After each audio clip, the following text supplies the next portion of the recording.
Now we're doing one of my favorite things, which is the Fireside Chat. Well, we have two Jasons, so this is going to be tricky. It's my first chat with Jason. So first up, Jason Peskin is here, and he is VP of Events and Corporate Development at Informa Markets Fashion. And joining him, Jason LeVasseur. Thank you. Thanks for having me. Nice to meet you.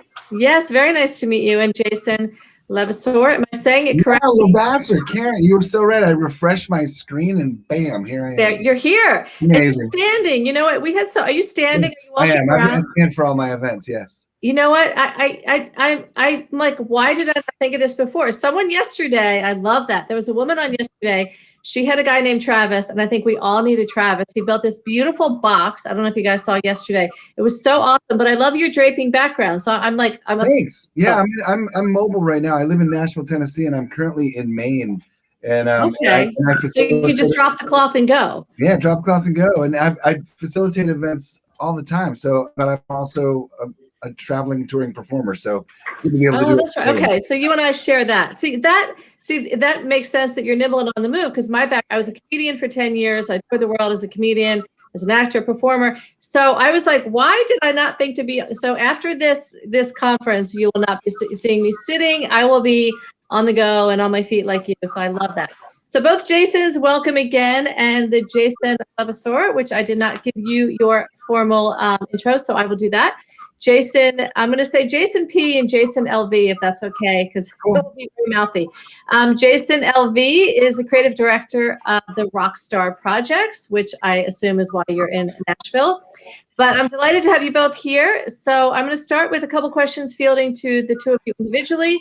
And then I've got a few that we're just going to throw out to the both of you, and you both can weigh in and from your different angles. So Jason P, I'm going to start with you first. What are the top ways that you engage audiences in your virtual corporate events? For us, just to give you a big picture view on what we do, is we bring together fashion brands and fashion retailers to do business. And we've been doing that since 1934. The event is called Magic, and our parent company is Informa Markets Fashion. So for us, it was a huge transition to go from live events to digital. And basically, one of the number one things that I learned is for a live event, essentially somebody's traveling there. They're registering, they're traveling there, or they're coming in from town and they're attending the event. So they're there at the event, and most likely they're going to engage at the event because they're physically there. In digital, they're not leaving. They're staying where they are, and something might come up. They might fully intend on attending the event, but they're logged in and say Postmates is delivering a sandwich for them, and they get up and they never come back, so, things like that. We learned that digital engagement is completely different in terms of, and some of the things that we did was we built in a concierge service that basically walked the retailers through and made appointments with them and made it a little more formal and engage with them and help them through our platform. Because what we realized is that the registration numbers, it needed a little more help than a live event because people were attending. So I think engagement, having that human factor there still and really walking people through an event and, really even setting an appointment with them on a business to business event was really fruitful for us. Oh, interesting. So now I've attended Magic in Vegas and actually Bread and Butter in Germany as well. So as a journalist. And I have to say, I mean, there is nothing better. It is a show, not only of the fashion, but the event is just so visceral and organic and so interesting. So I'm curious, I love the idea, like you just said, of having a concierge, having that kind of one-on-one, making it intimate. But is it VR? Is it like what some of the people talked to earlier? Are you going booth to booth and seeing the fashion? Or how is the actual presentation? No, while we respect that, and some of our industry colleagues and competitors are doing that sort of avatar style experience, we went a little more like an e-commerce driven. So we looked at it as trying not to totally recreate the event experience that you have online, and basically try to we looked to the future and thought about this hybrid future and how our digital could complement the live events in the future. So essentially more e-commerce for B2B. So you go to a landing page if you're a registered retailer, and you can sort of surf products, and you can look at different brands, and you can connect with those brands. And then if you're a fashion brand, you can upload a digital showroom. You can have content, video, and all that good stuff. And it's about those two connections. So it looked very much like how, you know, one of your favorite online retailers might look, but for business to business. Okay, and then once you got there, it was like a storefront of all their, you know, video and what have you. So a platform for all of that. Interesting. So, the other Jason LV, so interesting, fashion and entertainment, two of my favorite things. So Jason LV, what role do you think music plays in attracting, engaging, and also retaining audience in a virtual setting?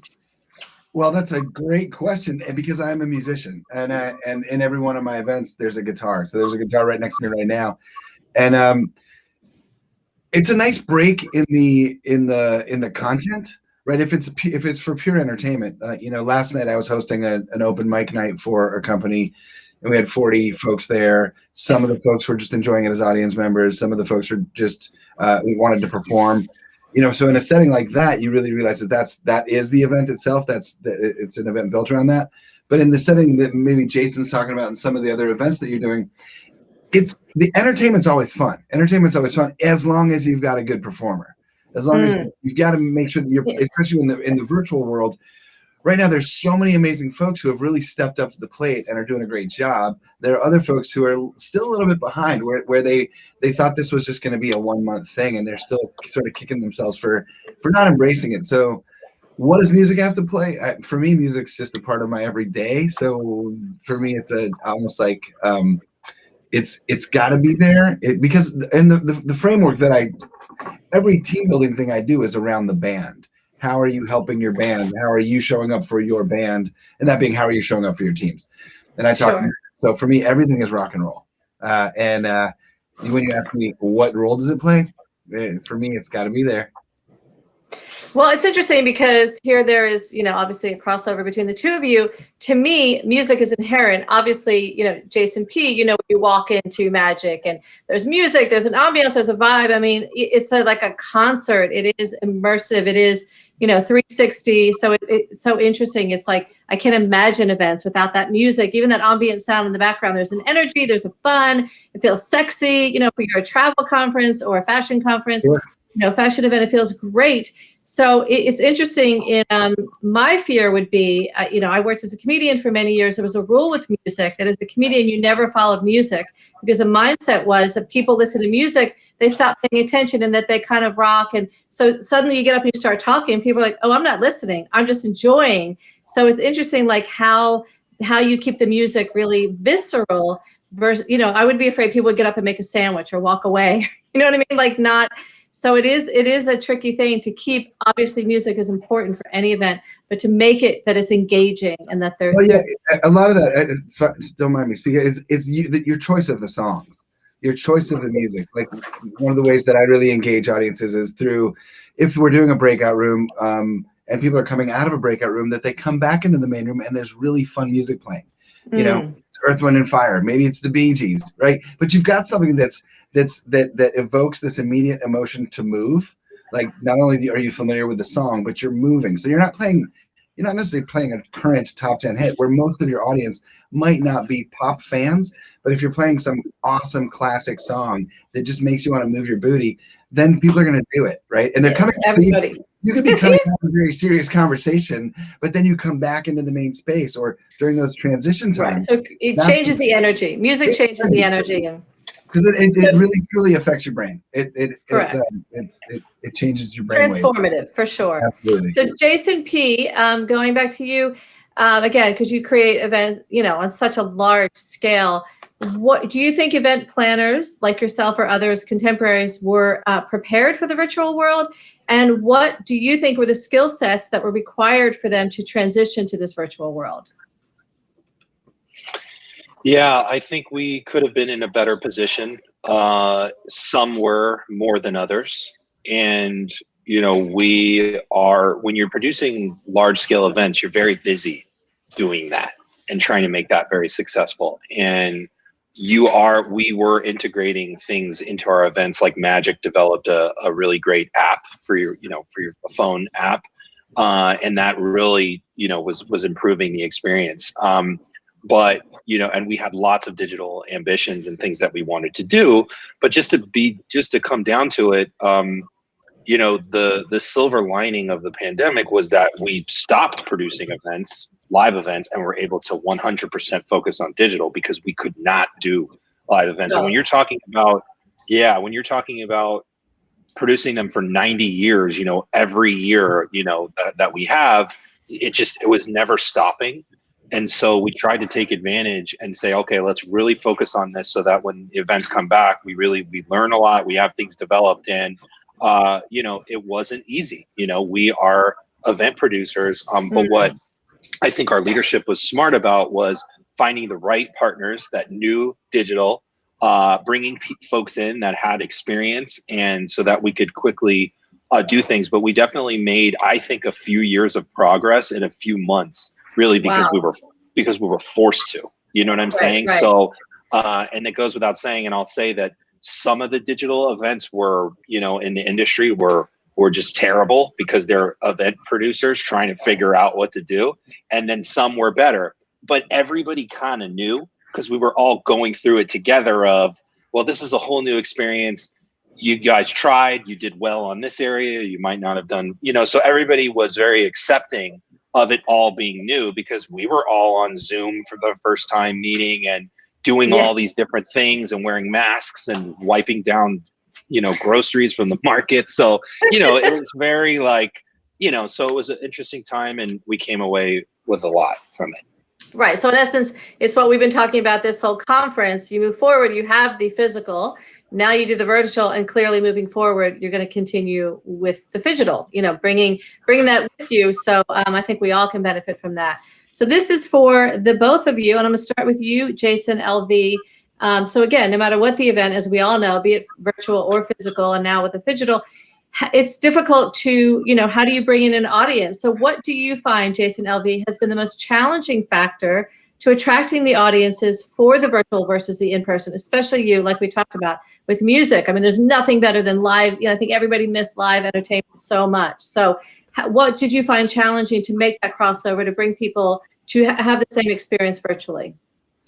Good question. And so to understand that I show up at events. So I'm not necessarily always on the promotional side or the planning side. I'm a guest speaker. I'm a guest performer. I'm a guest panel moderator.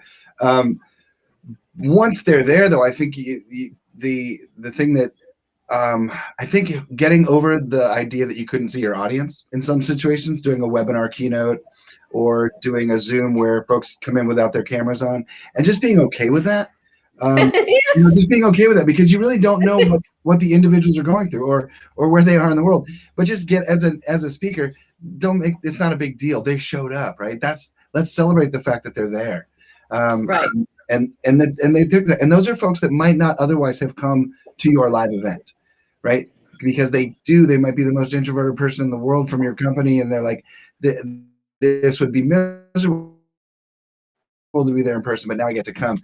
So I don't know that I'm really answering your question, but how to get people engaged. So one of the things I've made for all of my clients, and in the last 15 months, I've done over 300 virtual events. Wow.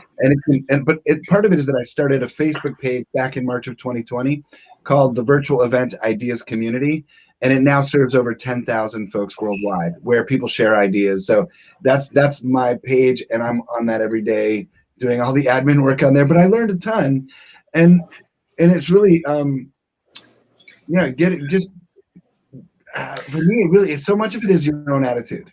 So much of it is your own attitude about how you're going to approach the event. And I think Jason, he has a really good thing that you can't recreate what you did before. You have to just rethink it and be willing to show up and work within the technology and just kick butt.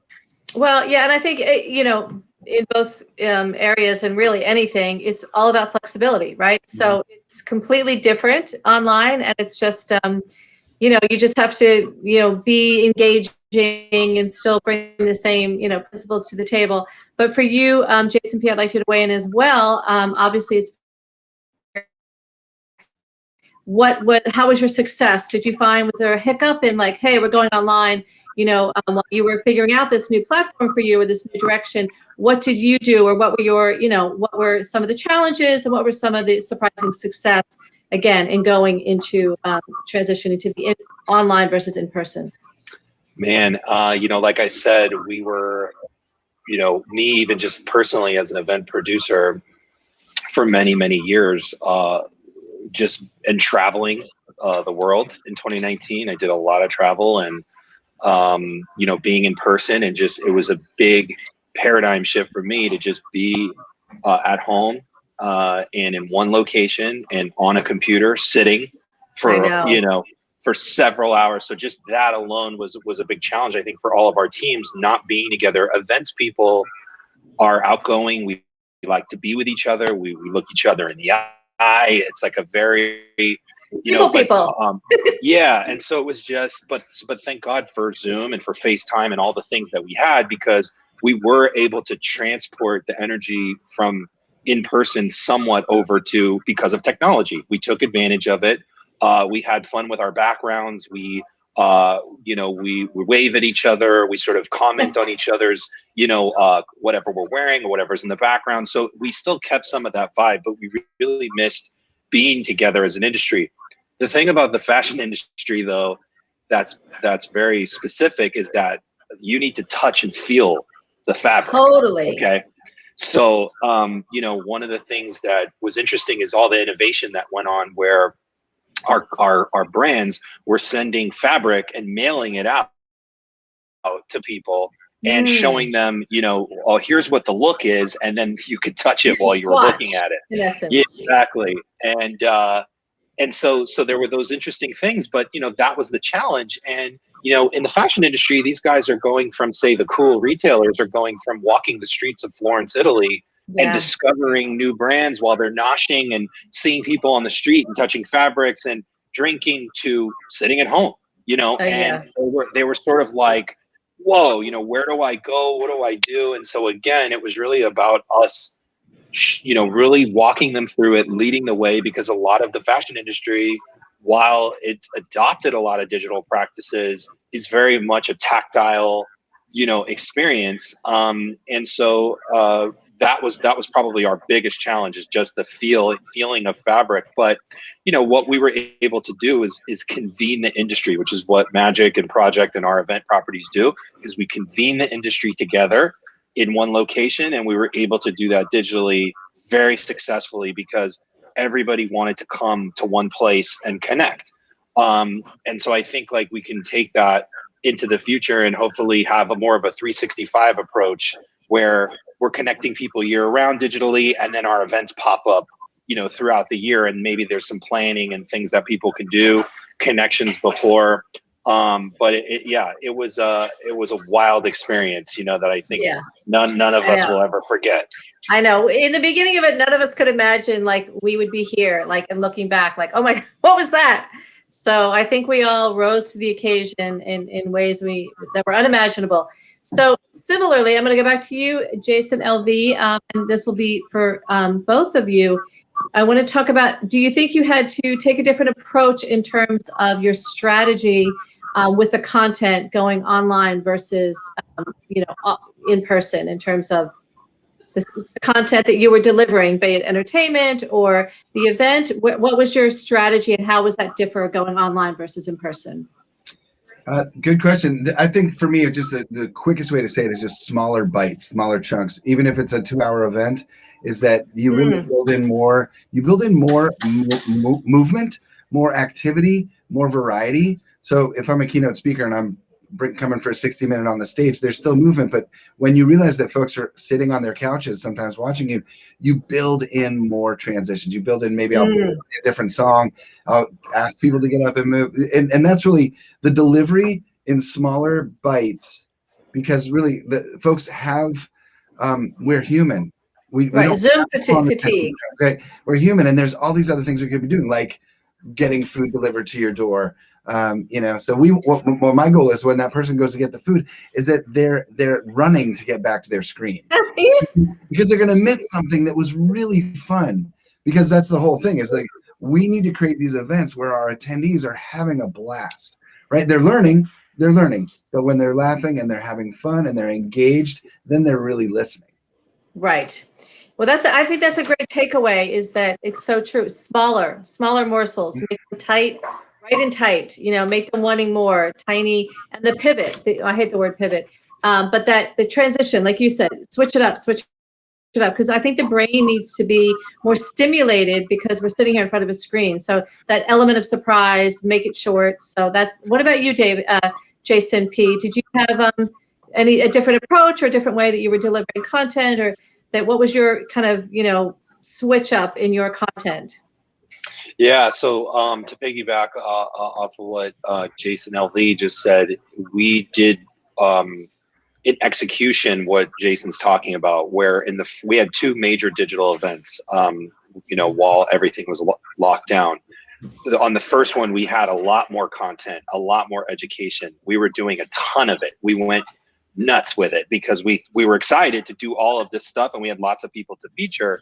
But yes, what we realized is less is more, and let's focus and let's keep the attention spans there. And so on the second one, we had, we really packed a punch in our educational series, where we had one major event per week during the 4 weeks. We had, our event content and brand previews were very focused. They were more theme driven. You know what I mean? So we did a little more of an editorial sort of curation around our event. And we learned that because we wanted to drive more traffic and keep attention spans better. So same thing, very, very similar. And I think you need to really come with it correct. Whereas, the live event, you might be able to stack so many different things because people are walking in and out, and you never know. Yeah. So it's like with this, you really, if you're promoting something, you want to make sure that it's worthwhile and that you pack a punch. So that's a big takeaway for us too. Being laser specific in your strategy. So in closing, I'll have you both weigh in. We are just at the last minute here, but I'd love to hear you both. Because again, if we don't have the results, then what is this? So what are the key data metrics that event planners should use to plan for audience engagement or retention, or to assess success post the event? In my case, it's the data is the rebookings. I'm getting rebooked. So data, there's the data. easy to track. I don't have a system, so I'll turn to Jason P for that one. Yeah, it's funny. Yeah, and it's funny, but again, what you're saying, Jason, is the same thing for us. That's where you see, where people, are really, what we did though is we surveyed all of our people. We talked to them. We took a very pragmatic approach. We did, email surveys, we called them, and we took a lot of information on what they liked, what they didn't like. And we're just going to continue to make those adjustments as we go along. And we are all in it together. So, and then, yes, the proof is in the pudding on who signs up next and who comes back, and that tells you what you did right or wrong. So, we've made a lot of great things happen, but we have a ways to go, but we're excited about the future. Nice. I like that. I think there's a little bit of an old school too, like bookings, and we ask people what they like. I think as you move forward, you got to bring the past with you, what works in the past. And again, it goes back to that intimacy and connecting and talking to people. You find out, do you want to book me? Do you want to, come back? So this is awesome. Jason P, I don't imagine that I'm sure I will see you at a Magic, or I hope to anyway in the future. And Jason L, I see you virtual and or live, be it in Nashville or in one of your many concerts. Cannot wait to high five you.